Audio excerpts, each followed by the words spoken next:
तिने आपल्याला या जगात आणले, आपल्याला जन्म दिला आणि काहीतरी करण्यात सक्षम बनवलं। खरं तर एका विशिष्ट वयानंतर आई आणि मुलीचं नातं हे मैत्रिणीसारखं होतं। मुलगी वयात आल्यानंतर आई मुलीशी मैत्रिणीसारखी वागू लागते, त्यांना एकमेकींनाच घरात एक नवीन मैत्रीण भेटते। आपल्या बिझनेस इंडस्ट्रीमध्ये सुद्धा अशा आई आणि मुलीच्या जोड्या आहेत ज्यांनी बिझनेस इंडस्ट्रीमध्ये आपला ठसा उमटवलाय। या बिझनेस इंडस्ट्रीमध्ये अशा माता आहेत ज्यांनी आपल्या मुलीसोबत व्यवसाय क्षेत्रात काम करतात। या मातांनी फक्त घरात बसून मुलांचं पालन पोषण केलं नाही, तर बाहेर जाऊन मुलांसोबत व्यवसायही केलाय। आजच्या व्हिडिओमध्ये आपण अशाच काही मायलेकींच्या जोड्या पाहणार आहोत ज्यांनी बिझनेस इंडस्ट्रीमध्ये आपला ठसा उमटवला आहे। शोभिना कामनेनी आणि उपासना कामनेनी।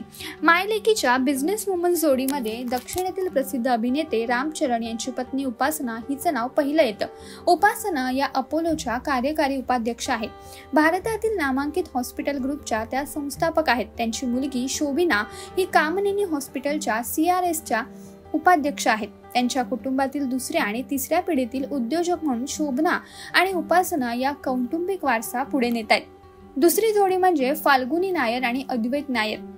ही आई मुलीची जोडी ब्युटी इंडस्ट्रीवर राज्य करते। ही कंपनी अर्थात नायिका आई फाल्गुनी यांनी सुरू केली होती आणि नंतर त्यांची मुलगीही त्यात सामील झाली। आज हा भारतातील सर्वात मोठा ब्युटी ब्रँड आहे। तिसरी जोडी म्हणजे शहनाज हुसेन आणि नेलोफर क्युरी बॉय। ब्युटी इंडस्ट्रीतील हर्बल क्वीन अर्थात शहनाज तिच्या ऑर्गॅनिक ब्युटी प्रोडक्टमुळे ओळखली जाते। शहनाज सोबत काम करताना तिच्या मुलीनेही इंडस्ट्रीत क्रांती आणली।